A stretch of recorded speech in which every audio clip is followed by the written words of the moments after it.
Bom dia a todos e sejam muito bem-vindos à 41ª Semana do Tradutor da Unesp de São José do Rio Preto.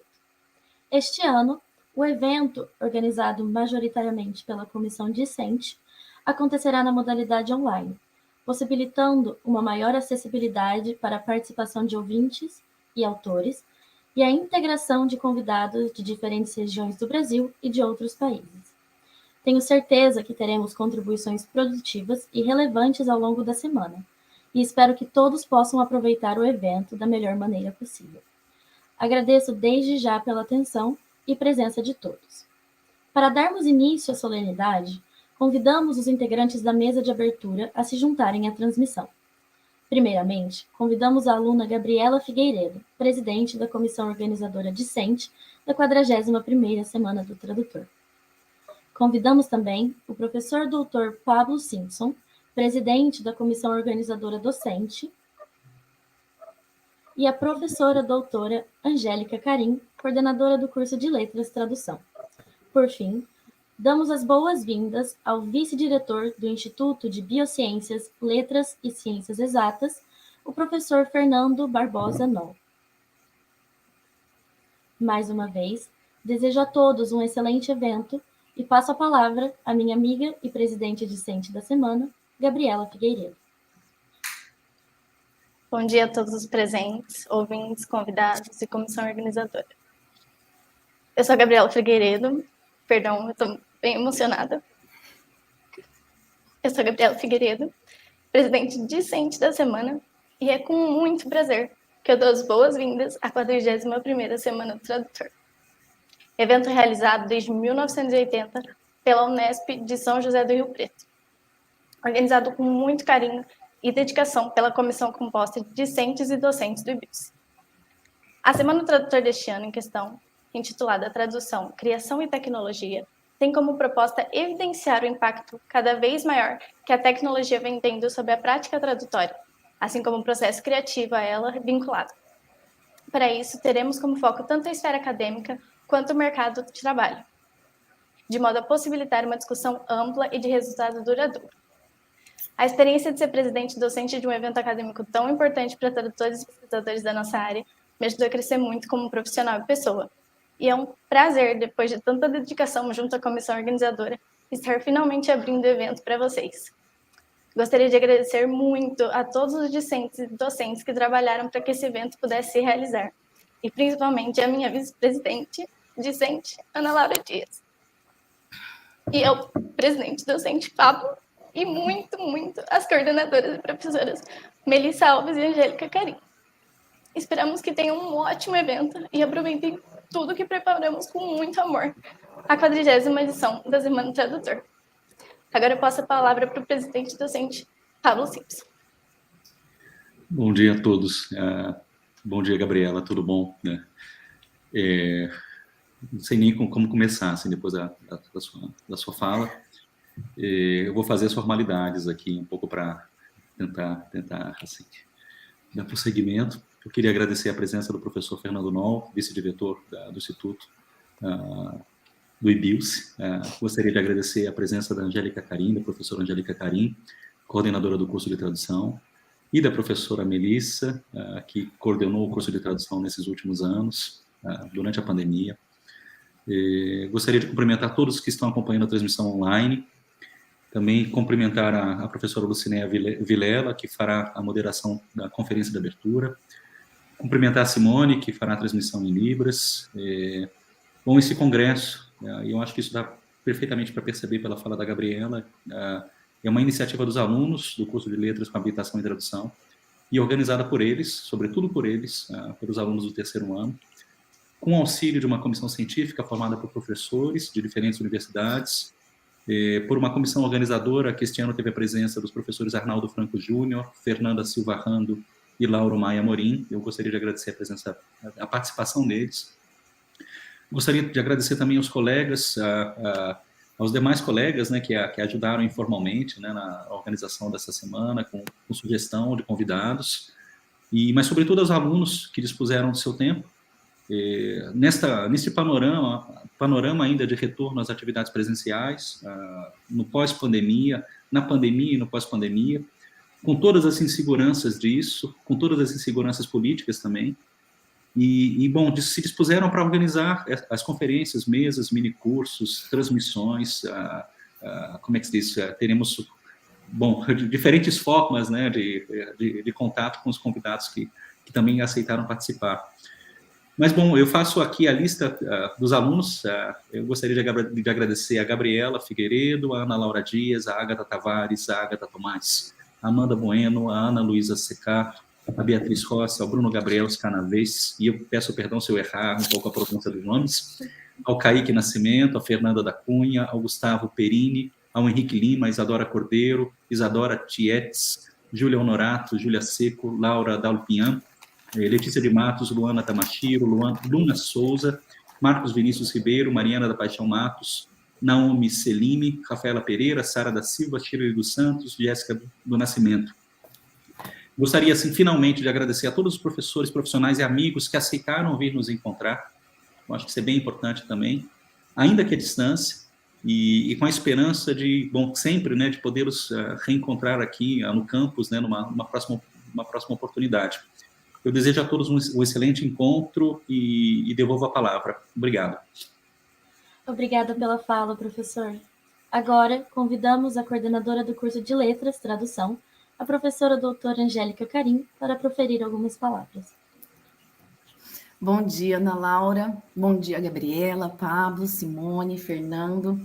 Bom, eu gostaria de dar as boas-vindas a todos à 41ª Semana do Tradutor.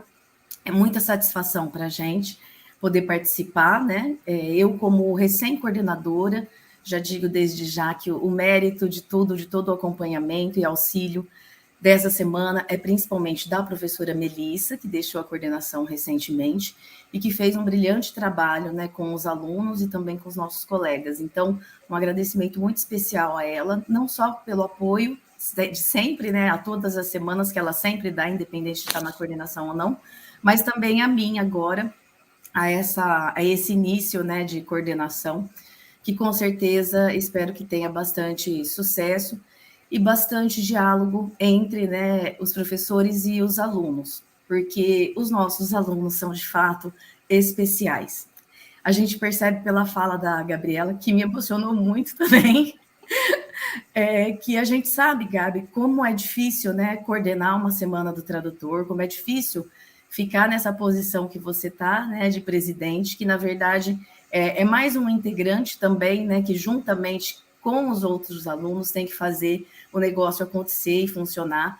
E vocês estão de parabéns, porque vocês fizeram isso muito bem, né, esse ano, com todos os percalços que a gente sabe que tem, as dificuldades, né, e os desentendimentos e entendimentos, porque é assim mesmo, né, a gente se entende o tempo todo. Eu e o Pablo, nós somos especialistas nisso, né, Pablo? Em desentendimentos e entendimentos. Mas na maior parte das vezes a gente percebe que a gente se entende, né, e isso é o que resulta aí em frutos tão bons e tão bonitos como esse que vocês fizeram, né? A programação está maravilhosa, então eu parabenizo também o professor Pablo, Lauro, a Fernanda e Arnaldo, que acompanharam vocês de perto, que souberam articular, né, junto com vocês, essa programação tão variada e tão interessante, que consegue alcançar aí as várias esferas da tradução, né? É sempre interessante, porque o nosso curso é um curso de tradução geral e a gente tem nessa programação aí todos os universos, né? O literário, o técnico, o acadêmico, científico, o audiovisual. Então, parabéns a vocês. Eu desejo a todos bons trabalhos, que todos possam aproveitar e desfrutar dessa semana, né? E tirar o melhor proveito de tudo. Obrigada, professora. Para encerrarmos a solenidade de abertura, passo a palavra para o vice-diretor de BILSE, professor Fernando Barbosa Neto. Muito bom dia a todo mundo. Bom dia. Inicialmente, eu gostaria de agradecer pelo convite e parabenizar muito, né? Eu acho que você ter um evento, né, que está há 41 anos se repetindo ininterruptamente, é sinal de muitas coisas positivas, né? A primeira, que eu acho que é extremamente importante, é o envolvimento dos alunos, né? Então, eu sei que já tendo sido aluno em algum momento, a gente sabe que a dedicação que os alunos têm, né? E aí eu acho que a fala da Gabriela mostra muito o vigor, né? E o empenho que os alunos têm. E nesse sentido eu já começo agradecendo e parabenizando, né? Na figura da Gabriela e da Ana Laura, todos os discentes que estão participando, mas também, né? Dos nossos cursos de graduação e pós-graduação em tradutor. Outra coisa também, né, e esse tipo de organização ela só é possível também, né, com aquele apoio teórico, inspiracional, né, e nesse sentido eu gostaria, né, de cumprimentar e parabenizar, né, na figura do professor Pablo, todos os docentes, primeiro ligados à organização, mas também, né, do programa de pós-graduação, e também, né, na figura da Angélica, e também lembrando, né, da Melissa, né, como inicial participante, eu queria cumprimentar e parabenizar todos os docentes. E, nesse sentido, eu, né, rapidamente olhando pela programação, a gente consegue observar, né, a maturidade, a qualidade da programação, e, nesse sentido, eu acho que isso mostra, né, a força que esse curso tem, né, e isso é espelhado pela qualidade da programação, né, e a, a preocupação que a organização teve na preparação desse evento. Então, eu só fico muito contente novamente, quero parabenizar a todos, que tenham um excelente evento. E aí eu devolvo a palavra para a Gabriela. Obrigado. Obrigada, vice-diretor, e a todos os integrantes dessa mesa pela presença e participação.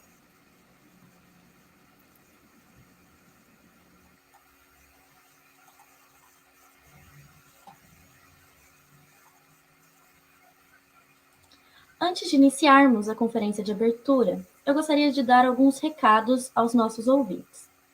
Primeiramente, no decorrer da semana, contaremos com um total de 5 conferências, sendo uma em língua estrangeira, 5 mesas redondas, 3 minicursos, 6 sessões de comunicações e uma sessão de painéis. As conferências e mesas redondas serão transmitidas pelo nosso canal do YouTube e os minicursos, sessões de comunicações e sessões de painéis pelo Google Meet. Em segundo lugar, o evento contará com a participação de um intérprete de Libras em todas as conferências e mesas redondas. Ao longo da semana, também contaremos com o sorteio de 5 licenças da WordFest, 3 assinaturas da plataforma Translators 101, 2 bolsas de 50% da Estrada, Escola de Tradução Audiovisual, sendo uma delas para o curso de legendagem e outra de dublagem, uma bolsa integral de um curso da Traduza, Tradução Médica, 3 edições autografadas do livro O Processo da Tradução para a Dublagem Brasileira, Teoria e Prática, da Dilma Machado, uma edição do livro O Sumiço, de Georges Perec, traduzido por Zéferi, e uma camiseta da 41ª Semana do Tradutor. Para participar, é necessário preencher o formulário de interesse que estará fixado no chat do YouTube. Os links de acesso às atividades do evento estão disponíveis no caderno de resumos, enviado por e-mail e disponível em nosso site oficial www.semanadotradutor.com.br. Me despeço de todos e passo a palavra à professora doutora Lucinéia Marcelino Vilela, mediadora da conferência de abertura.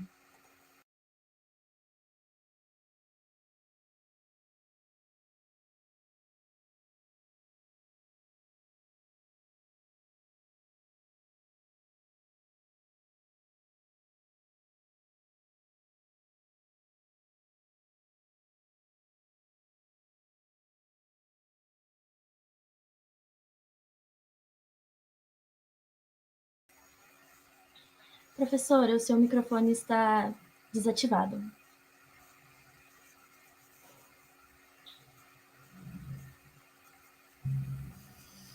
Desculpa. Obrigada. Desculpa, pessoal. Bom dia a todos e todas. Eu sou Lucinéia Vilela, sou docente da Unesp de Bauru, Departamento de Ciências Humanas, e sou docente também do programa de pós-graduação em Estudos Linguísticos do IBILSE, e por isso estou aqui na figura de mediadora da Conferência de Abertura, Eye Tracking, Subtitling and Accessible Filmmaking, que será ministrada pelo colega e docente Pablo Romero Fresco. Alguns recados que precisamos dar, né, antes de iniciar a conferência, e estou passando aqui os recados transmitidos pela comissão. Não haverá lista de presença das lives, todas as pessoas que se inscreveram vão receber os certificados depois do evento. Ao final da conferência, as pessoas devem permanecer na live, porque vai haver a apresentação da Translators 101 e para o sorteio de uma assinatura da plataforma. Também, para a realização do sorteio, vai ser fixado um forms no chat da transmissão, que ficará disponível até o momento do sorteio. Quando a lista for encerrada, as pessoas vão avisar. Eles também lembram que só vai ter uma lista de interesse para quem se inscreveu na semana. Para quem não fez a inscrição, a comissão solicita que não assinem a lista de sorteio. E ao final de todas as palestras, a comissão vai abrir um espaço para perguntas, e então, durante as palestras, as pessoas podem enviar as perguntas no chat, e aí a comissão vai selecionar algumas para ser respondidas pelos convidados.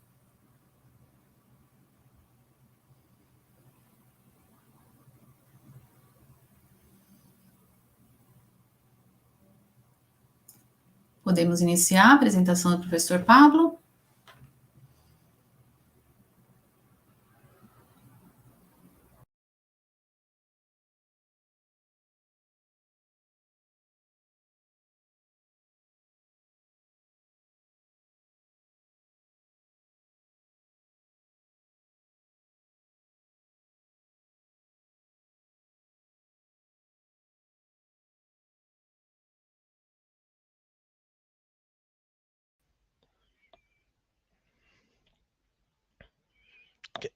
Can you hear me?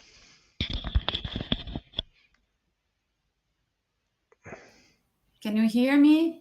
I can, yeah. Can you hear me? Okay. It's perfect.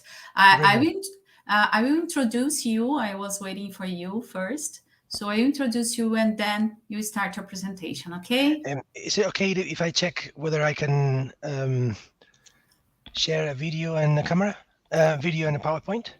Yes. Check. So let me just check. If I share my screen. Okay, 2 monitors, share screen. Let me see. Okay, now entire screen and audio. I'm sharing.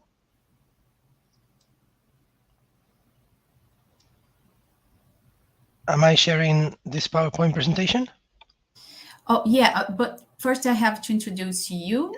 Yeah, no, I just wanted to check with you that you can hear a video that I'm showing. No, okay? no, I can't. No, I can't. Just a second. I haven't played it yet. Just a second. No problem. Let's see now. Let's see. No, yes, now it's available. Just a second. I cannot see it, but okay, just a second. But I can't hear. Students and employees it's perfect. are impeded by a lack of access to spoken information in groups. You can see and hear, yeah? And hear, yes, I can see and hear. It's perfect. Brilliant. So, okay, fantastic. Okay. So I will introduce Professor Pablo Romero Fresco. He's a senior lecturer at Universidade de Vigo in Spain and an honorary professor of translation and filmmaking at the University of Roehampton in London. He's the author of books Subtitling Through Speech Recognition, Re-Speaking, Accessible Filmmaking, Integrating Translation and Accessibility into the Filmmaking Process, and forthcoming Creativity in Media Accessibility. He's on the editorial board of the Journal of Audiovisual Translation and is the leader of international research group GALMA, Galician Observatory for Media Access, for which he is coordinating several international projects on media accessibility and accessible filmmaking, and providing consultancy services for streaming platforms such as Netflix and institutions such as European Parliament. Pablo is also a filmmaker. His first short documentary, Joining the Dots, was used by Netflix as well as film schools around Europe to raise awareness about audio description. He has just released his first feature-length documentary, Where Memory Ends, Donde Acaba la Memoria, which has featured in El País and other leading Spanish media outlets. So, Pablo, I'd like to thank you for accepting this invitation, and now I give you the floor. Okay. Well, thank you very much, Lucina. Thank you for the invitation. It's a real pleasure to be here. I think I'm going to share my screen with the presentation. I'll be showing a couple of videos as well over, shall we say, an hour, Lucina? Is that what you have? An hour. Yeah. Do you want me to do maybe 15 minutes plus 10 minutes for questions? Is that yes. good? Yes. Yeah? And okay. I can let you know when you have 10 minutes if you want. Yes, please do.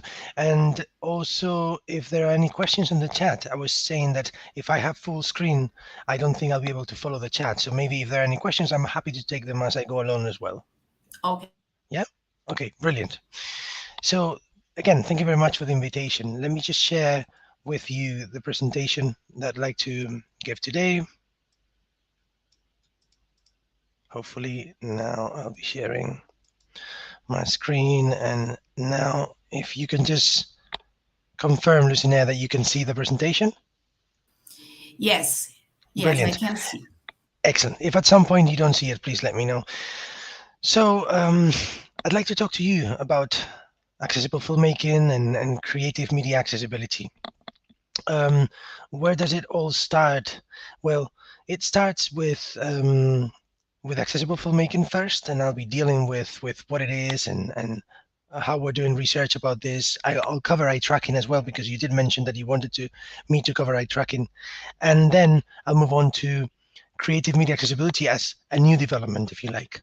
But let's start with accessible filmmaking and with the idea of a divorce that I think we know of, because we know that when a film or an audiovisual product is made, pre-produced, produced, and post-produced, that happens at one stage, in one end, and by a certain group of people. Whereas when it comes to translating it or making it accessible, then this happens at the distribution stage, not at the production stage, normally.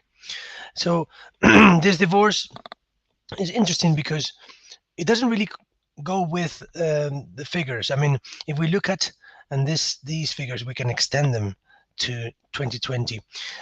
First 20 years of the 21st century, what we know of the Best Picture Oscar winners or the top grossing films is that they make a lot of money with the foreign versions, as much as 50%, sometimes 60%. And yet only 0.01% or 0.1% of the budget, is spent on translation and accessibility. So a minimal amount of money is spent on translation and access, and yet translation and access provide 50% of the final revenue. So it means that there's a lot of leeway to change this, right? Translation is very important, but it's not been important financially speaking in terms of how much is spent on us. Now, market conditions, the problem is that because of this divorce, there's a damage. And that means that our deadlines are very short, very strict, remuneration is no good. And there's no clear link between the filmmaker and the translator. The translators work in an isolated manner, normally not in touch with filmmakers, who are thinking about their original viewers, but not really thinking about the viewers of the translated or accessible versions. This is what we'd like to change. We'd like to well, we've been promoting for the past almost 10 years now, accessible filmmaking as the idea of considering translation and access during the production of audiovisual media through the collaboration between the creative team and the translator. Now, this is to make film accessible to all, regardless of whether these all have or don't have disabilities, yeah? Now, in doing this, we're following what Greco mentions or describes as the 3 shifts in media accessibility: from inception, for all, and by all. Now, let's focus on the from inception. That is, let's start, why are we trying to introduce this from the beginning? I've just said it, right? We talked about, what if we can start thinking about access from the beginning? I will cover this a little bit later as well. But we also want to make sure that we understand that translation and access is for everyone. Look, these are one of the latest subtitling standards of what should be subtitling for the deaf. And yet it really says, for those who cannot hear or understand the audio content, for example, those watching a movie in a non-native language. These are translation users. They are not necessarily deaf, and yet they're using subtitles. 80% of people who use subtitles are actually not deaf. And 85% of the video content on Facebook is watched without sound and with subtitles. So subtitles and other forms of access are being used by everyone, whether they are abled or disabled. This means that our work as subtitlers is becoming really relevant, yeah? So it's a service that is good for all. But are filmmakers really making films for all? Are we watching, do they realize that sometimes a translated film may be saying one thing and the original may be saying another? So I want you to, I'd like to discuss this with you a little bit more. And for that, I'm going to draw on eye tracking research that shows us how we watch an original film and how we watch a subtitled film. And this is what we normally use as, let's call it ammunition, arguments, to talk to filmmakers and tell them, look, don't keep us isolated. We are your subtitlers and we need to work with you, because you shouldn't take it for granted that everyone is watching the film in the same way. So how do we watch an original film? No subtitling, no dubbing, no nothing. Well, we move our eyes across the screen, sometimes voluntarily, sometimes involuntarily. If it's voluntarily, it's because we take on a task. By that I mean, we decide, let's have a look at this painting. If we were to ask 15 people how they watch this painting, and we eye track them so that we see the path of their sight, we may get this. And people are mostly looking at their eyes, I think, right? But also somewhere else. If we ask them, what are the material circumstances of these people? Maybe our viewers are going to be looking at the clothes. And if we ask what kind of relationship they have in this painting, maybe they'll be looking more at the eyes, even more, much more so than the clothes. So depending on what we are asked to do, depending on what task we take on, we look in one place or another. Yeah. So that is, we move our eyes according to the task we have. But also, we think that we move our eyes where we want. But filmmaking is the art of directing, is the art whereby the art used by filmmakers to direct our eyes, right? And we think we are looking at where we want to look, but sometimes we just look at where the filmmaker wants us to look. So have a look at this, for example. Let's have a look at this. Since we're doing eye tracking, a little test. See if you can do the test with me. This is an awareness test. How many passes does the team in white make? Please count the passes that the team in white is making. Go!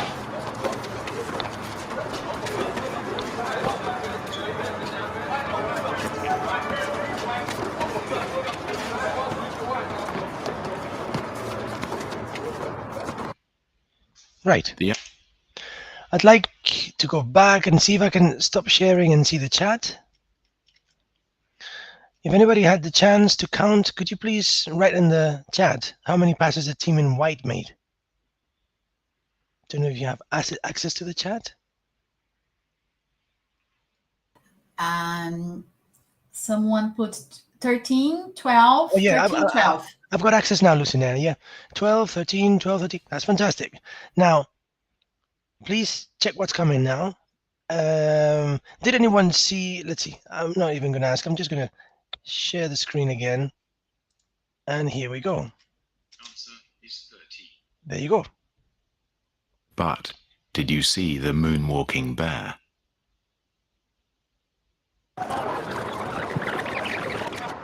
Go!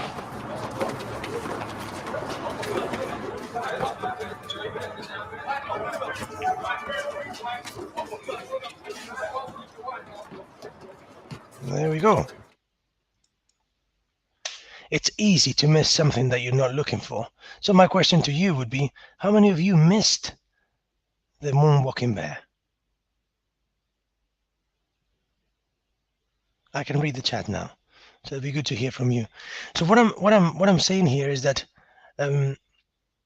we miss whatever it is that we're not looking for. We find what we're looking for, we missed. So I didn't see it, you know. Danny, for example, is saying, but you see, Danny, this is a massive thing that was very noticeable thing, and still we miss it because we're not looking for it, right? And Swelly saying the same thing, etc. So what does that teach us for filmmaking? It teaches filmmakers that they can hide stuff from us if they direct our attention somewhere else. My question to you is, how does that apply to a subtitle film? With a subtitle film, for example, we're looking at the subtitles. We are all the more likely to miss things, right? So this is important because what we want to establish here is that watching a film in the original version is very different from watching a film that is subtitled. So all these phenomena that I'm mentioning here, and I'm going to share the screen again.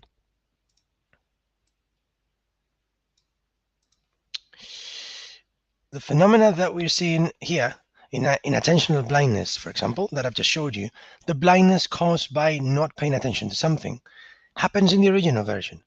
But how does that, is that strengthened? Does that still happen in the subtitle version? I would say even more. Yeah, even more. What's attentional synchrony? Very important. This is a crucial element, a crucial phenomenon that happens when watching a film. We've got 20 people in the audience who are watching this film. They're watching at different places, as you can see. But as soon as it starts, as soon as we see the main figure, there is a synchrony in attention.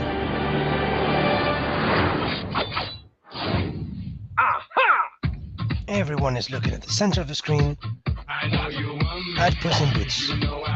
You see? Almost everyone. I'd say almost everyone, because sometimes you get the odd person looking elsewhere. You see? Face. Someone is looking here, but everyone else is looking there. Statistically speaking, this is an outlier. Someone who looks elsewhere. We don't even count that. We focus on the majority, and the majority is looking there. Now, of course, when there are more characters, attention is spread between the cat and the characters, and that's fine. What am I talking about this? I'm talking about this because when we watch a film, we tend to synchronize our attention. But again, the same question. If the film is subtitled, does the same phenomena apply or not? Or is it different, you know? So again, these are questions, open questions that we will deal with later. What happens when we subtitle a film? There we go. So when we subtitle a film, like this one, this is what happens. Students and employees alike are impeded by a lack of access to spoken information in group settings. So what we see here is a triangular pattern, whereby we start looking at the images. As soon as we hear something, if we are not deaf, or we read the subtitle because it's on the screen, we look down, read it, and then up. Student. Like a triangle. Image, subtitle, image. We look at people's eyes and faces, but crucially, when we are watching a film that is not subtitled, we focus on eyes and then we explore the rest of the screen. Here, we focus on eyes, maybe someone else's eyes, but we don't explore so much because we don't know how long the shot is going to last, and we've already spent some time reading the subtitle. So we tend not to explore the screen so much. We watch it differently. Okay, good. And here goes what I think is most important to explain the difference between how we watch an original and a subtitle film. Have a look at this. Subtitle blindness. These are moments in which, because we're reading the subtitle, we miss the images.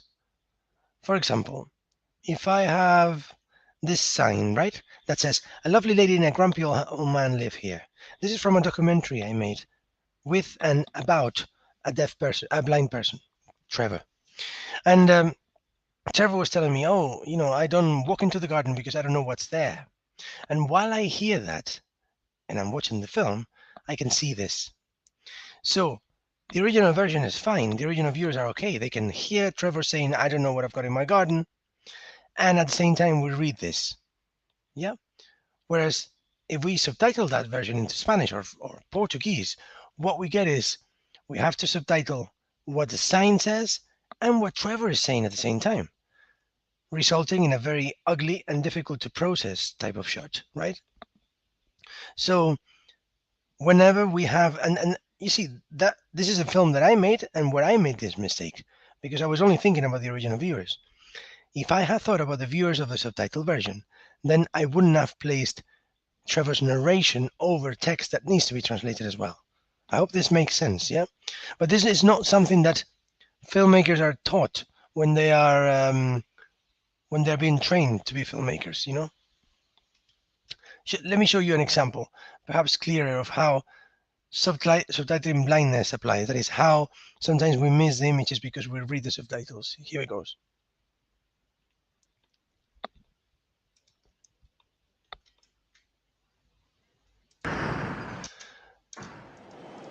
Now, right, here you have 15 people watching the film without subtitles and 15 people watching the film with subtitles. So you got them at the same time, so you can see how different it is.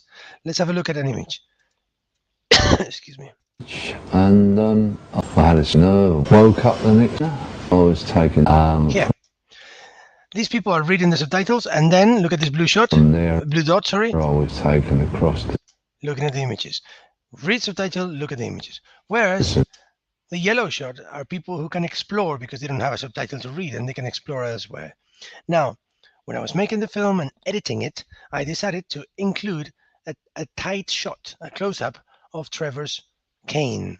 Look at this. And now we're going to cut to that close-up, but now see what happens to the blue dot. George's. And the guy said, "Look, ever so sorry," he said, "but you've gone blind and you're right." Can you see that blue dot didn't look at Trevor? Didn't look at the images at all? Didn't look at the cane? Because I placed a short shot of Trevor's cane over dialogue or narration by Trevor. So either I read the subtitle or look at the image, but I don't have time to do both. I hope that's clear, but what I'm saying here is that, when I asked viewers of my film, Spanish viewers, about certain shots, they just told me that they didn't know those shots existed in the film because they missed them altogether because of subtitling blindness, because they had to read the subtitles. That means they've seen the same film as the original viewers, but they watch it so differently that they might as well be watching a different film. So that's the problem. Filmmakers tend to consider only the original audience, but the other audience, the subtitling audience, exists. And if things are not looked after, they may be watching the film so differently that it becomes a different film. I don't know if there are any questions, Lucinea, by anyone in the chat so far? No. Okay. So this is where we are now, but we want to link this, okay? We want the filmmaker to be thinking, of a global film. We want the filmmaker to think, okay, my audience is not just, if I'm Portuguese, if I'm Brazilian, my audience is not just the audience in Brazil who will access my film in Brazilian Portuguese. No. My audience is also the Spanish and the English-speaking audience. So I'm making a film that is global, and I'm concerning myself, engaging with all the different versions of the film. That is a global film, right? Film that goes out for all, and I look after it, right? Sometimes when we do this with a director of accessibility or translation. That is one person who coordinates all translations and who is in touch with the filmmaker, because that way there could be some consistency across the different versions of a film. We're not the only ones proposing this. There's other people who are proposing and doing this. Netflix, for example, they created what's called a creative dubbing supervisor figure, in charge of preserving the original creative intent of filmmakers throughout the many language adaptations. But they identify challenges that localization or translation will face even before it begins, so it's a very similar thing. They work with content creators, right?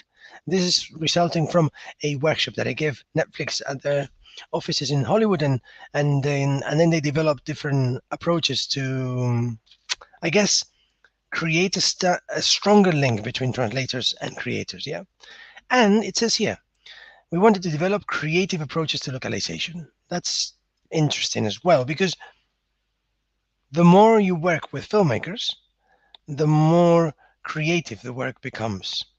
And sometimes the standard norms that you have for subtitling and translation in subtitling or dubbing, for example, in your country, like in Spain, well, the filmmaker doesn't like them. They want to innovate a little bit more. Right. So why are we talking about creative approaches here? We're talking about it because subtitles, they have their limitations. How does a deaf person know that explosion, which one is louder, an explosion or the audience cheering? Well, probably the explosion, but there's no indication of what is louder. There's just a caption, right? Or tires screeching and horn honking. Because you have to write it in a subtitle, you write one after the other. But the person who's listening to and watching the scene is hearing those two sounds at the same time. So it's a different experience, whereas here we're providing the experience as one and then the other, which is not the same, but that's what we can do with language, right? What else can we do? Subtitles are just limited in that way. They cannot show differences in volumes, or they cannot show depth or overlapping dialogue and sounds.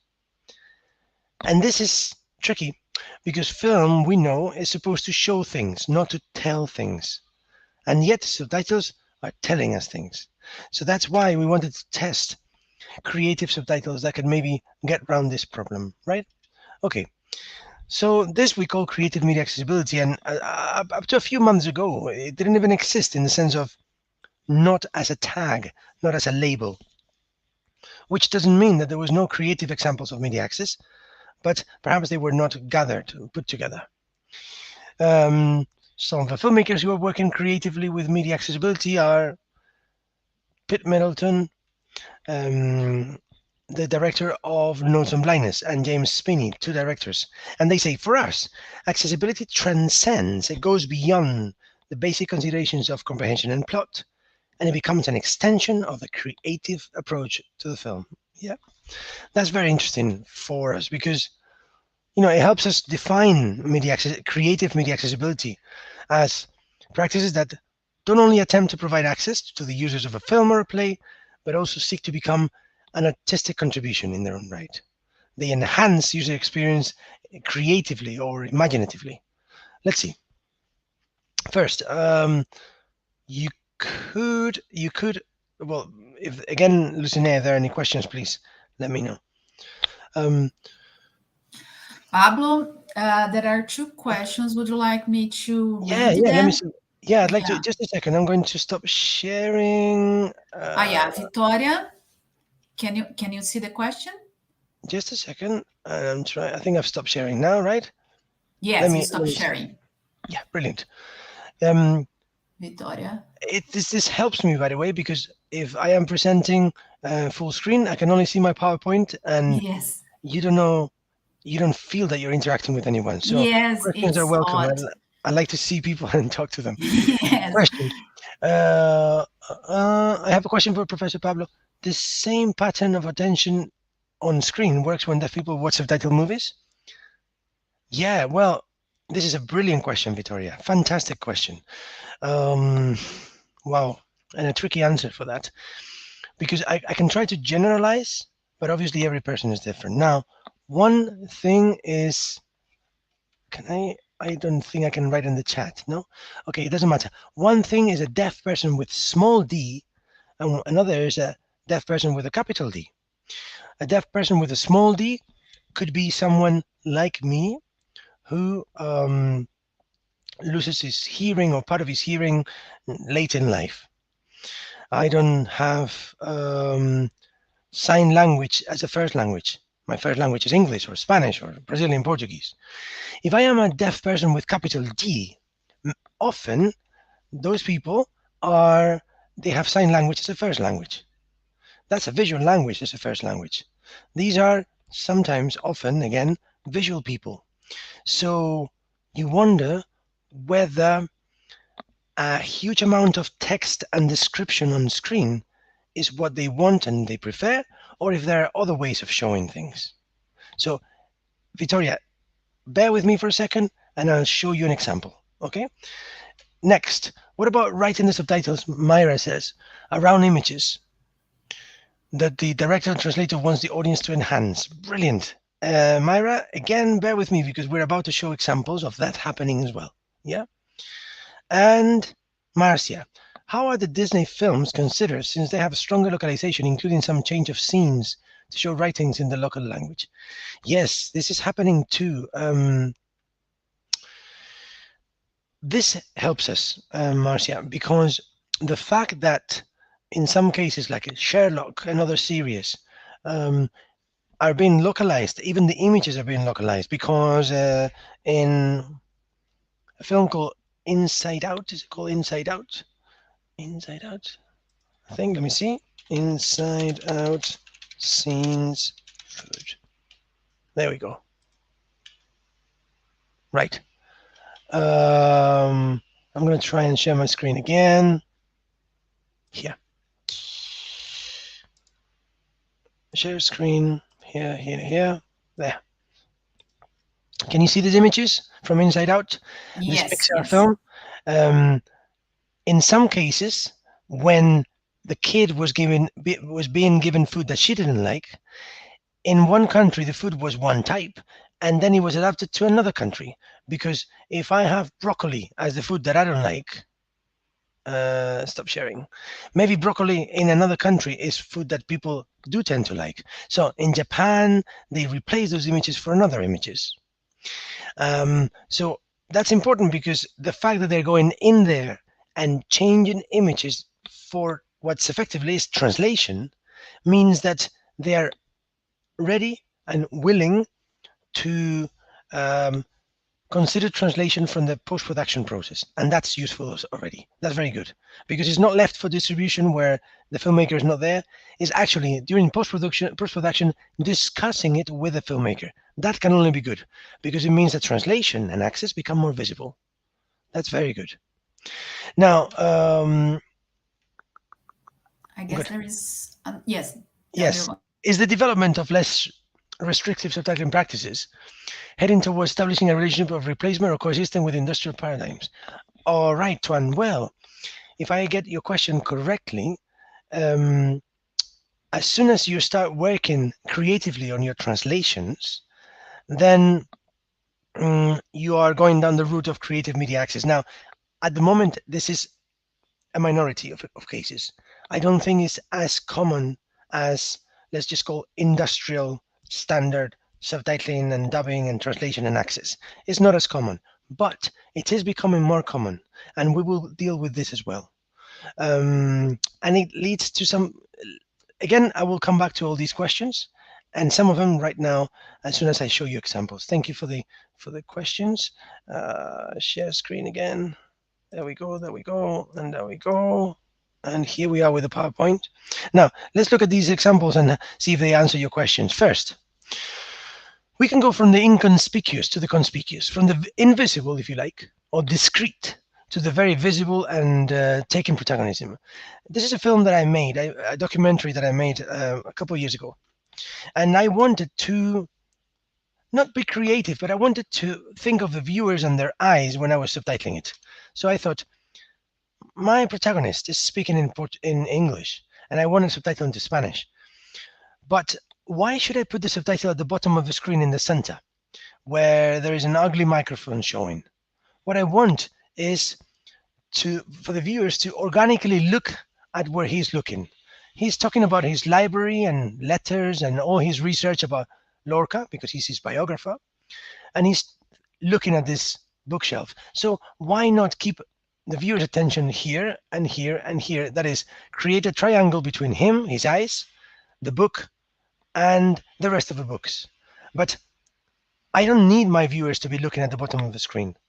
Now, that's what I wanted. Whether it's good or not, you can decide, but I wanted that. And then I thought, well, I can't decide that late once the film has been made. I have to decide it when I'm making the film.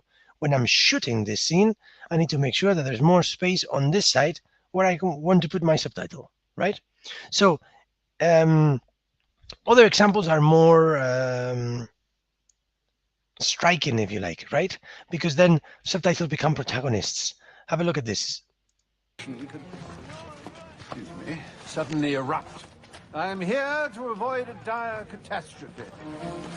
If the concerns of two nations, which shall remain nameless, but I can tell you they speak French and German, are not dealt with tonight, I shall be forced to go to Switzerland to attend a ghastly peace summit in Reichenbach. The worst thing about Switzerland is the altitude. I'm so glad you invited your brother. Now, can you see what I mean by that? I think I'm not sharing again. I'm referring to Vittoria, for example. You talked about visual. Can you see how we talked about subtitles before, and we said subtitles for the deaf often. Victoria's question is showing there. Yeah, subtitles for the deaf often tell. They tell you things. They describe things, but they don't show. And cinema is all about showing rather than telling, right? And a deaf person, as Vittoria said, may be more visual. So can we show depth? Can we show all those things that subtitles don't normally show? We can if we are creative. Yeah? So those creative subtitles that we just showed, they show you that someone is leaving. They don't tell you that someone is leaving. They show you that the voice is lowering its volume. They don't tell you that it is. Yeah, so you can feel it, you can experience it. Myra, yeah? Danny, what a great example. I really like this possibility. Yeah, I think it's great, but it's great because it's visual. You see? Because it understands that some deaf people want to see, not to read, right? It's almost like, you know, when someone tells you a joke, it may be funny, but if I explain it, instead of telling you the joke, if I explain it, it's not funny. And what we do when we subtitle often is explain things. We address the viewer's brain, but not. We focus on comprehension. We make sure that they understand, but we don't always make sure that they experience, that they are engaged with, right? So that's what I'm trying to say. Let me give you more examples. I hope this has been useful. Okay. Now, obviously, some examples are super striking, and only some people will be able to like them. In this case, is what if we use subtitles? Again, the BBC have done this. What if we use subtitles as the protagonist? The main protagonist of the video are the subtitles, and we want the subtitles to convey a lot of meaning. Well, it happens sometimes like this. The British people have spoken. No, they haven't. Constitutional amendments are, or should be, hard to achieve. In America, it takes a 2/3 majority in both houses of Congress. It's easy to see why the bar is set so high. Unlike ordinary lawmaking, constitutional changes are for keeps. Voters are fickle, opinions change. We have no right to condemn future generations to abide irrevocably by the transient whims of the present. If ever a decision needed at least a 2/3 majority, it was Brexit. Brexit is permanent. It has huge ramifications, complex consequences. The costs and benefits, whatever they may be, and you need a PhD in economics to predict them, will resonate down the decades.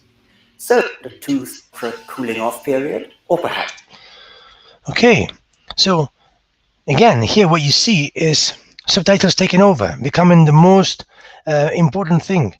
And then all sort of creative aspects are applied to the subtitles. Clearly, many filmmakers will not want subtitles to draw so much attention, but it's an option. It's one more option, right? When subtitles become protagonists, right? And give you a lot of meaning. Now, the example I'm going to show you here, for me, is very special. And I'd like to discuss it with you. Because what do we do when we apply creativity to a piece of work that we want to make accessible for both deaf and blind people, but thinking of how they experience audiovisual material, okay? So let me show you this one first. This is the original clip from Fantasia.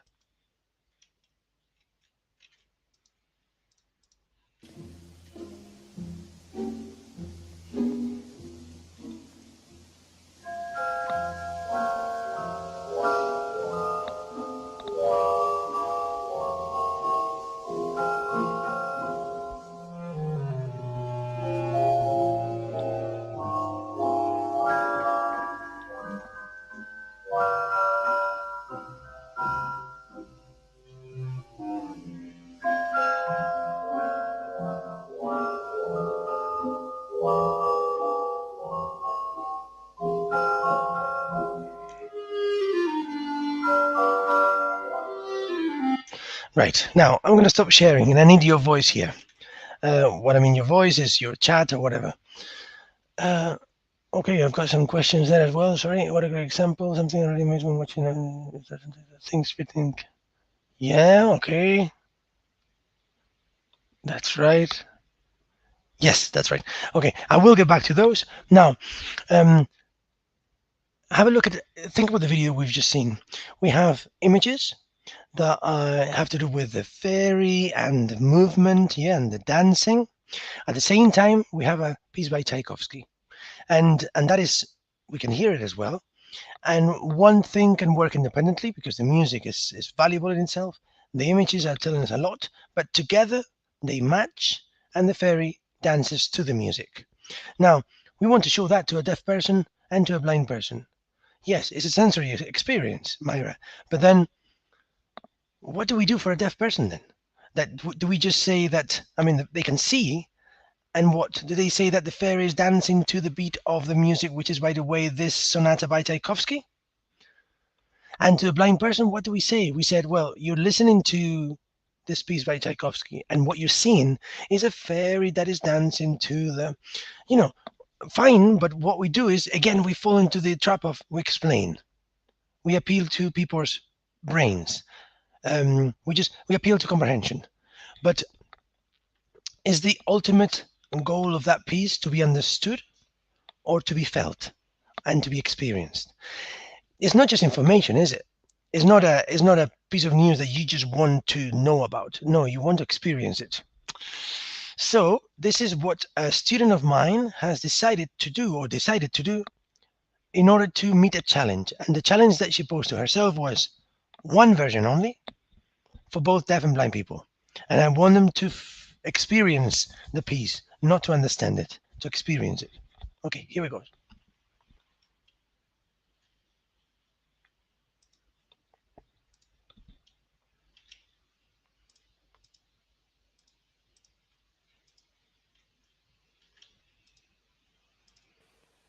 The Nutcracker by Tchaikovsky.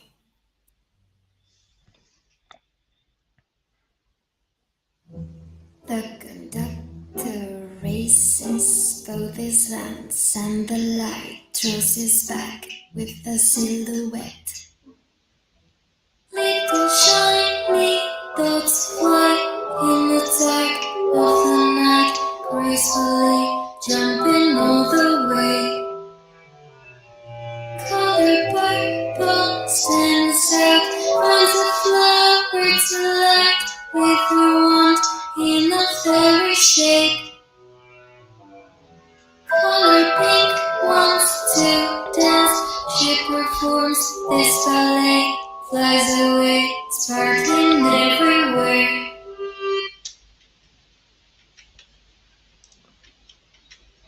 So, what do you make of this? What do you think? Myra, you were looking for a sensory experience. Do you think viewers spectators, deaf and blind, do they get a sensory experience? What do you think? Views on this, please. Lucina, did you like it? Brilliant.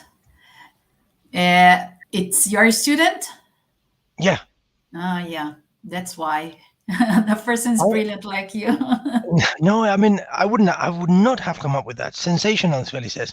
Amazing, I love it, so cute. That was wonderful.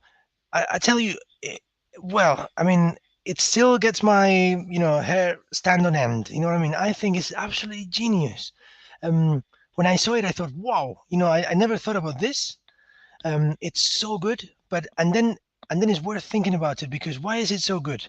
Well, Danny is saying it. Says, even to me, it was enriching. Exactly. That's the whole point. That's what I'm trying to say. When we understand access as something that contributes, it's not just a stand-in for something that's happened. Let's just put it this way.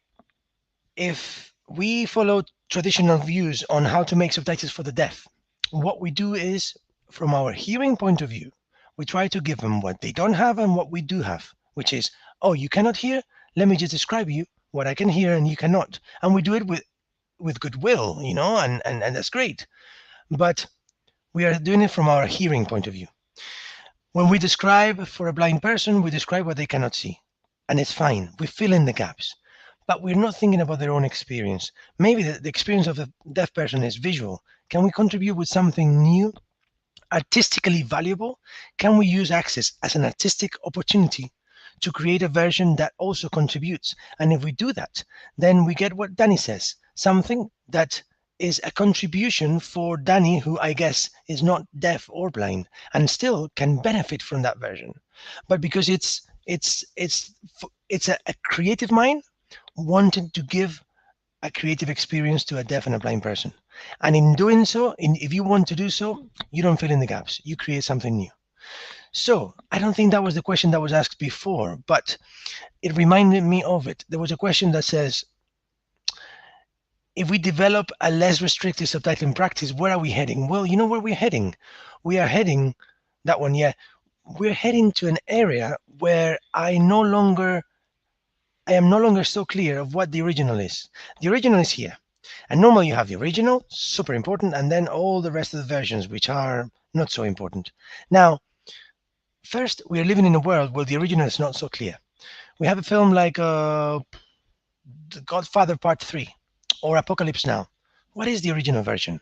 The first one that was made, or this 2-hour cut that Coppola released 2 years ago, or the director's cut, or the new whatever? There's many original versions. So what is the translated version and the version for deaf people? Maybe it's one more version of the film that is equally valuable, equally rich, as long as the filmmaker applies the creativity to it. So I'm going to read. This is beautiful, great idea, perfect, so cute. Well, you know what? I showed it to some blind people, and I remember one of them started crying and said, I never thought I would experience this piece, about which I had heard. I had heard descriptions of it, but I had never experienced it, and now I have. So it's just such a good idea. But then it opens up a lot of things, right? Because audio description is okay.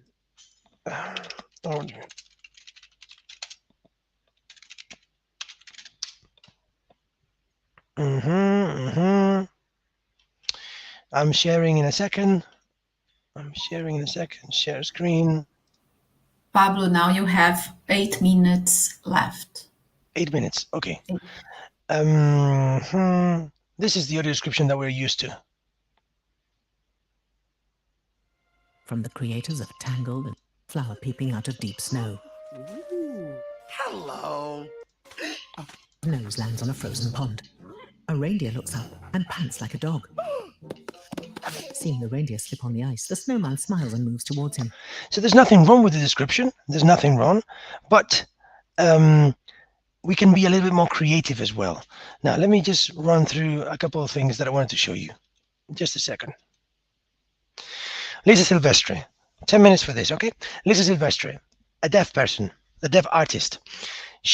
What she did is she used subtitles for certain clips, but instead of subtitling what the character was saying, she is subtitling what she thinks that's going on if she is watching this clip with no sound.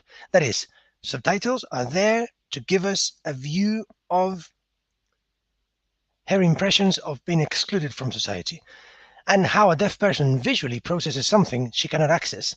The sky doesn't let me know what the time of day it is. In the background, something is happening, she says, because she's looking at this part.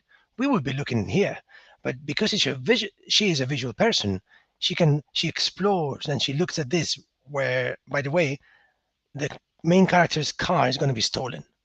So she is the person who's looking at the margins. You know, when I show you the eye tracking, and I said those outliers, we don't focus on them. Well, why do we not focus on the outliers? Why do we not focus on the people who processes, who sees, and who listens differently?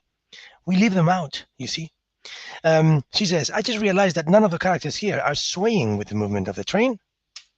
I think IMDb should hire hard of hearing people to catch those bloopers. Why? Because hard of hearing people, deaf people, they focus on the images. So she describes images. She cannot hear what she's saying, this character, but she says she smiles knowingly. Their homes have similar colors, dark grays and blues and hunter greens. You know what she's given us here? She's describing what she sees. And by doing that, she's almost given us an audio description. Can you not see? If we were to take these words and turn them into an audio track, this deaf person, by describing what she can see, is giving us an audio description. And it makes you think, why not have a deaf person who focuses on the visuals describe images for a blind person? And equally, a blind person who focuses on sound describes sound for deaf people, right? And can we have some words that are good for description of sound and images? Maybe. Have a look at, let's see. Here, I like this one. What happens when deaf people take control of access? Otherwise, it's just me. I'm deaf. I am hearing. I am visual. I'm sighted. Why should I be the one focusing on, providing access for people who are deaf and blind? Why not do it alongside someone who's deaf or blind? Let's see what Christine has to tell us. Christine Sun Kim.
So here is, of course she's exaggerating. Nobody wants to have a subtitle that never finishes. But what she's saying is, why what if she was to write subtitles? Are we sure that what she needs is what we're giving her? So she creates a video where she makes her own subtitles, and she makes them as she pleases. And they are different. Look at this. The sound of eyelids opening. Electricity attempting to find its output, as we know that some people are waking up. Explosion of headlines, feet slapping on the bathroom tiles. Drops get bigger. When we go to this part, for example, there's no sound, of course. Sweetness of orange sunlight. What are we describing here? Sound, images, somewhere in between. When we finish, we see that the couple gets inside maybe we can hear some discussion and argument here. Whispered conversation. Words throwing punches. The sound of hurt feelings scabbing over. She's not describing images or sound, or at least not exclusively. She's using captions to convey feelings, poetically speaking. Captioning as an artistic contribution, poetically speaking, right? So how far can we go into this, if we are subjective, if we suddenly embrace the subjectivity? We've always been told, be objective, describe things as they are. But what if not? What if we don't hide that everything is subjective, really? Who is objective, Only the objects. The rest is all subjective. It comes from a human being, So it's not just that, it's that we are embodying meaning. We are focusing on a disability lens, because it's deaf and blind people who are taking charge. And we are fighting for inclusion and participation and fighting against ableism, which is the idea, the discrimination of disabled people that we sometimes do even without meaning, without wanting us to do that, just because we do everything from our able point of view. And accessibility, I'm going to be a bit harsh here, but I think the way we've done access so far is a little bit ableist, because it's been mostly done, organized, produced, made, and explained by people who are not disabled, or who are not deaf, or who are not blind. And now there's a sense of urgency by a lot of deaf and blind artists to show how, these things could change and could be done differently. A lot of us by default become activists because we've spent our lives fighting together to ensure our basic rights. Hearing people don't even question that right. They are the ones who are looking and creating history, making films, if you like. And we're just pushed to the side. Being deaf has always been a political thing. I don't know if it will ever stop being political. Right? Lucinea, 1 minute. Do I have 1 minute, or are we done? Or Yes, you have, because we have 10 minutes to discussion, and you can after answer the other questions. So let me show this clip. This is tough, okay? This is tough, and this is hard, and this is aggressive. Let's have a look at this.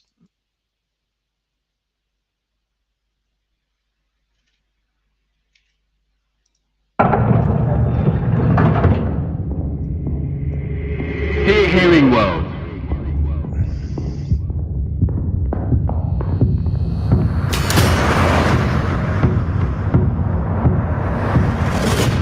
I have left Earth in search of sounder orbits.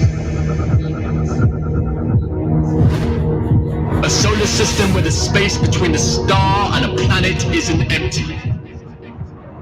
I've left Earth in search of an audible God. I do not trust the sound of yours. You would not recognize my grandmother's hallelujah if she had to sign it. You would have made her sit on her hand, put a ruler in her mouth as if measuring her distance from holy. Take your God back. Though his songs are beautiful, they are not loud enough. I want the fate of Lazarus. For every deaf school you've closed, every deaf child whose confidence has gone to a silent grave, every BSL user who has seen the annihilation of their language, I want these ghosts to haunt your tongue-tied hands. I have left Earth. I am equal parts sick of your I'm hard of hearing too. Just because you've been on an aeroplane or suffered head colds, your voice has always been the loudest sound in a room. I call you out for refusing to acknowledge sign language in classrooms, for assessing deaf students and what they can't say instead of what they can. They did not ask to be part of the hearing world. I can't hear my joints crack, but I can feel them. So, what we're saying here, and I'm finishing now, is, you know, there are creative subtitles there, but in a way I think, you know, who cares about the creative subtitles there? That's not the important part. The important part is the rest, is the message. There's the anger, sense of urgency of someone telling us, look, we live in an ableist society, in a society of you know, hearing imperialism, if you like, whatever you want to call it, right? Where society made by hearing people, for hearing people. And now media accessibility, or creative media accessibility, is being used to denounce, to call us out on what's wrong, right? And it's no coincidence that this is a black person who's speaking, because there is a discrimination of disabled people that goes along with discrimination of women, discrimination of races as well. And what are the subtitles important here for? Because I think, you know, I feel stupid discussing the creativity of these subtitles in a video that is not about that. But when I said that to a PhD student, she said, well, you know what? Because I said, this is like if I'm speaking about the shoelaces of the soldier when the soldier goes to war, who cares about the shoelaces? And my student said, well, yes, but without shoes, you wouldn't have that soldier in the war. He needs the shoes, right? So it's the same thing here. The subtitles are a tool that is being used politically. So instead of using standard subtitles, we go beyond that into creative subtitles or alternative subtitles that are used as a tool to fight for a more equitable society, knowing that society at the moment is not equitable, that we are not the same, that we may say, oh yeah, I'm also using subtitles because even though I'm a hearing person, I'm watching the news with no sound, and then I'm like you. No, you're not like me. No, because I'm reading the news, I'm watching the news with no sound, and I use the subtitles. But I am a hearing person that is not discriminated against because of their hearing. So all this I have said already. We may be navigating the same mediascape and using the same access services, but we're not in the same boat. So, you know, deaf and blind people in this case are the primary users of this. And the fact that we all use the service shouldn't detract from the fact that some people need them more than others, and that those people have not had a say in how to produce those services. You know, this nothing about us without us? At the moment, until now, it's been a lot about them without them. We want that to change. So here's hoping that creative media accessibility can soon be adopted as a step in a path towards a more equal and just society. This is what we are discussing here. I hope this makes sense. And well, anyway, I've written a book and a guide about accessible filmmaking. I'm trying to write something about creative media accessibility as well. And yeah, I think that's all I have for today. So I'm going to now stop sharing and take any questions. There's a little thing that I'll show you in the discussion as well, but let's see. Should I have a look at the questions? Yes, I think we have 3 minutes. So for now, okay. Thank you. But let's try to read the comments and questions. Right. Okay. So yes, Victoria says deaf people highlight the importance of other deaf people working in the production of SDH, giving feedback. Absolutely. With the ongoing presence of authorial titling and set of practices, are we perhaps approaching a scenario of multiple forms of commercial subtitling? Good question, Tuan.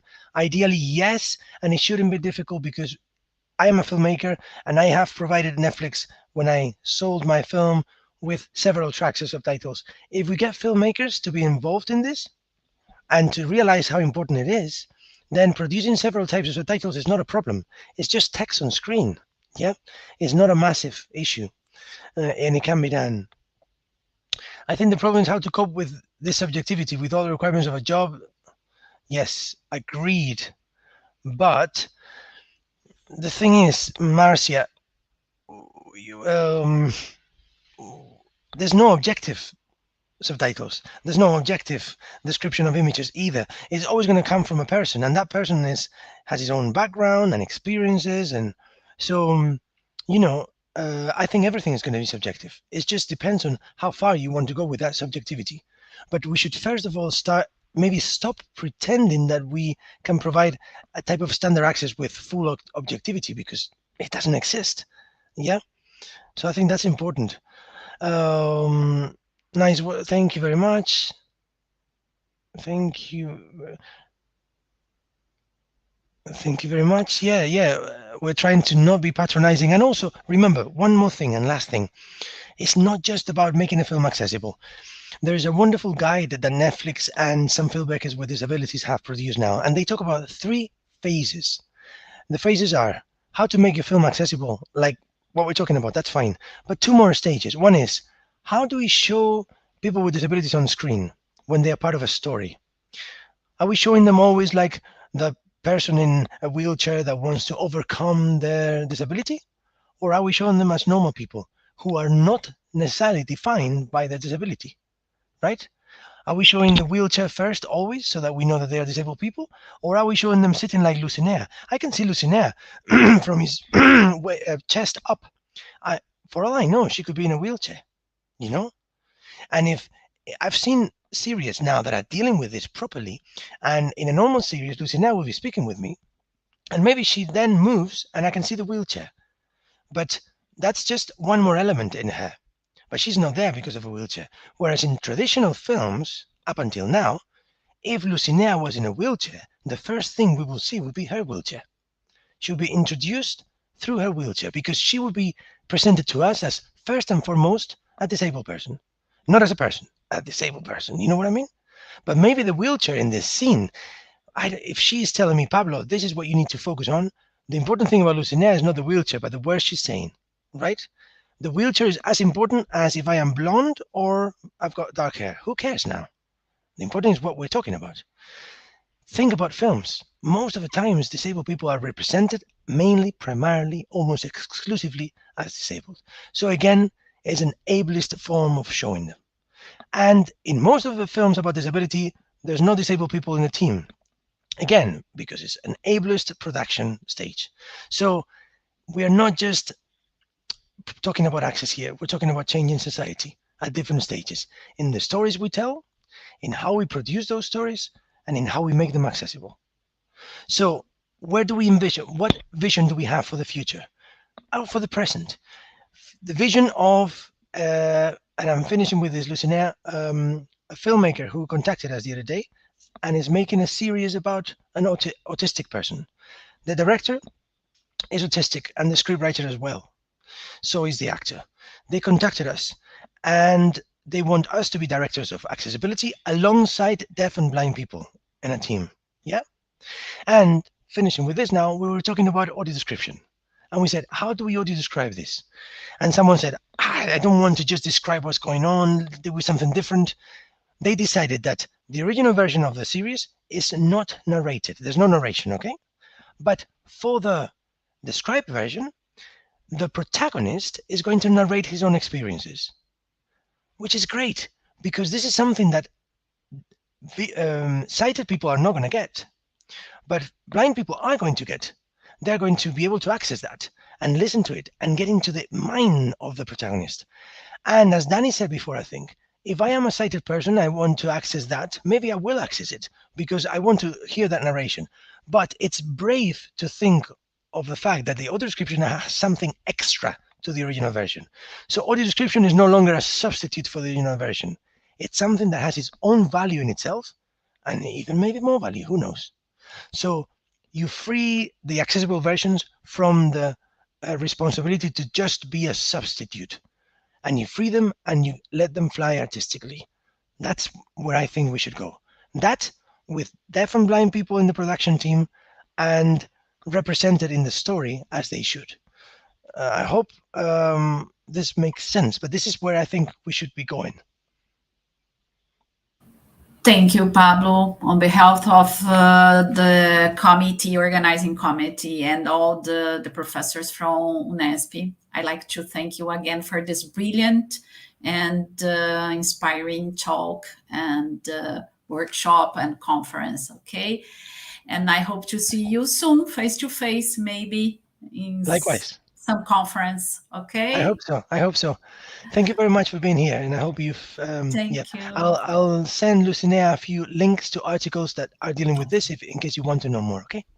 Okay. See you soon. See you soon. Have a wonderful week. E temos agora que pedir para as pessoas ficarem esperando. Acho que vai entrar o CEO da Translators 101, William Casemiro, e vai falar um pouquinho da plataforma, William, e depois vai ter um sorteio. Acho que é isso. Estou sem as Olá, monitoras. professora, tudo bem? Tudo bem? Tudo bom, obrigado pelo convite, por estar aqui com vocês. Uma honra participar da Semana do Tradutor da Unesp. Não sei se aguardo alguma monitora para compartilhar aqui. Tá. Se eu puder compartilhar minha tela também, eu compartilho. Tá bom, ser? William, pode ser. Bom, vou me apresentar, eu sou o William Casemiro, sou ex-diretor, ex-presidente da ABRATS, Associação Brasileira de Tradutores e Intérpretes. Sou tradutor há quase 20 anos já, e desenvolvi algumas coisas assim interessantes para quem está no começo da carreira e também para quem já tem um bom tempo no mercado, para manter seu aprendizado contínuo, que é algo fundamental na nossa carreira. Em todas as carreiras, mas na nossa eu acredito que é algo ainda mais importante.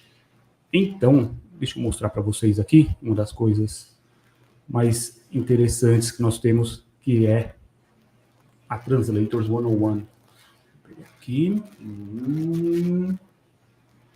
Quando eu estive na ABRATS como presidente, uma das coisas que me chamou muito a atenção é que toda vez que nós abríamos um congresso, inscrições para um congresso, sempre nós recebíamos mensagem do pessoal dizendo: olha, quero muito participar, mas não tenho como.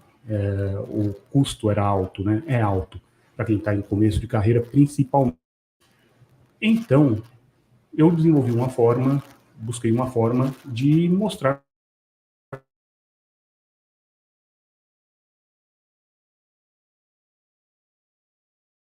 barato, uma forma mais barata para as pessoas poderem participar. Eu preciso que liberem o compartilhamento de tela para eu mostrar aqui algumas coisas da Translators. Obrigado. Então, vamos lá. O que é a Translators 101? É uma Netflix para tradutores e intérpretes. Essa é a forma mais fácil de eu explicar para vocês o que é a Translators 101. Você tem uma mensalidade de R$ 35, R$ 30, depende de se você está em alguma universidade que é parceira nossa, e você paga esses R$ 30 e assiste a tudo o que nós temos. E o que nós temos? Hoje nós temos mais de 240 palestras gravadas e disponíveis para vocês assistirem quando quiser. Claro, tem também emissão de certificado, temos cursos, temos muita coisa no nosso blog, no nosso podcast. Estou mostrando aqui algumas das palestras para vocês. Inclusive, para quem estava assistindo agora a palestra do professor Pablo, deixa eu mostrar uma outra aba aqui para vocês, para quem se interessou pelo que o professor Pablo estava mostrando. Temos palestras também, deixa eu mudar aqui a tela. Peraí. Temos também palestras sobre a legendagem para pessoas surdas e ensurdecidas, sobre Libras, sobre interpretação, sobre todas as áreas que vocês imaginarem na tradução. E quando não temos, nós buscamos essas áreas, essas oportunidades que as pessoas nos dizem, né? Olha, queria uma palestra sobre tal coisa, a gente vai atrás, busca e coloca a palestra aqui para vocês. Então, são mais de 240, como eu havia dito, tem de tudo, tradução do turco, por exemplo. O professor Marco de Pinto, ele ganhou um prêmio Jabuti. Aqui, que eu estava falando sobre a legendagem com emoção, né, o closed caption, que é uma palestra também muito interessante para quem estava assistindo a palestra anterior do professor Pablo. A professora Estela aqui, temos muita palestra mesmo, mais de 240, e como eu disse, todas você tem acesso a assistir. Olha, a professora Lenita aqui também, você tem acesso a assistir a essas palestras, não tem nenhum compromisso de você permanecer assinante da Translators 101, você fica o tempo que você quiser, não tem, não, você assinou agora, você só vai poder assistir todas se você tiver 3 meses aqui, ou 1 ano aqui, não. Se assinou, você tem direito a assistir a tudo o que nós temos. Vai haver um sorteio aqui, o pessoal da organização deve estar cuidando, para dar acesso a vocês. Além disso, temos também aqui, para todos que estão participando da Semana do Tradutor, nós teremos uma amostra de 7 dias para vocês assistirem a tudo que nós temos lá. Fiquem à vontade, inclusive as palestras, que essa semana nós teremos 2 palestras, e toda semana nós temos pelo menos uma. Vocês terão acesso a essas 2 palestras ao vivo também, podem participar, uma na quarta às 19 e outra na quinta também às 19. Fiquem à vontade para participar. Deixa eu pegar o link, eu não sei como eu faço, vou colocar aqui no chat privado, peço para o pessoal da organização divulgar para vocês o link para fazer essa assinatura de 7 gratuitamente. Não se preocupe, ao fim dos 7 dias você não vai ser cobrado. Acho uma pilantragem isso de, não, você tem 7 dias e aí eu fico torcendo aqui para você esquecer e no 8º dia eu cobro. Não tem nada disso. Então, acabando esses 7 dias, você passa a ser assinante free. Nós temos a assinatura free, que também te dá acesso a 20 palestras que nós temos, nós selecionamos, e você pode assistir sem nenhum custo. Bom, eu devo aparecer novamente aqui durante a semana, acho que na quinta e na sexta, e aí a gente conversa mais um pouquinho. Se vocês tiverem dúvidas sobre como funciona a Translators, podem colocar aqui no chat. Tem muita gente que eu vejo aqui no chat que já é assinante da Translators, podem perguntar para essas pessoas se vale a pena, como funciona, o que elas acham. A gente já está no nosso 4º ano, vocês viram aqui que nós temos um jeito de nomear as palestras como se fossem séries, né?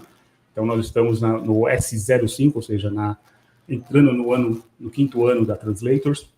São 5 anos, 4 anos, aliás, de bastante conteúdo e bastante ajuda para quem está no mercado ou querendo entrar no mercado. Bom, eu agradeço novamente, professora, estou à disposição se houver alguma pergunta, se não, se o pessoal quiser mandar alguma pergunta para a gente depois, estou à disposição aqui. Deixa eu ver aqui. Sim, a Fabiana Reis falando aqui que havia um grupo no Telegram. Sim, tem um grupo no Telegram. Nós temos, todos os assinantes entram lá para compartilhar, e é um grupo que ajuda muito, muito mesmo. Fabiana, se você já é assinante premium e não sabe como entrar no grupo, eu mando um link para você depois, tá bom? Tem mais? A Roseli, minha dúvida é sobre os certificados que você comentou. Sim, todas as nossas palestras nós emitimos certificados, é só você pedir e nós emitimos. Nós estamos fazendo uma automação, porque antes já havia essa automação, né, que você acabava de assistir e já emitia o certificado. Porém, como nós mudamos de plataforma para ter um pouco mais de recursos, essa função ainda não está disponível, mas basta você mandar um e-mail para a gente, olha, preciso de um certificado para esta palestra que eu assisti. Nós temos como comprovar isso para a universidade, caso a universidade fale, olha, mas como é que eu sei que você assistiu isso? Nós temos como comprovar porque é registrado o seu IP, o horário que você assistiu, e aí nós mandamos para a universidade. Ok? Professora? Professora? Olá, William. Oi. Tudo Oi, bem? Ana. Tudo bom? Nós vamos fazer o sorteio agora da assinatura, ok? Então, o formulário já foi encerrado e as pessoas que se inscreveram na semana e preencheram esse formulário estão participando do sorteio. Legal. Eu posso parar de compartilhar a tela aqui, né? Pode, claro. Uhum. Então, vamos lá. Vamos ver quem vai ganhar. Esses são os nomes das pessoas que preencheram o formulário. Ao todo, tivemos 68 pessoas. Legal. Então, vamos sortear.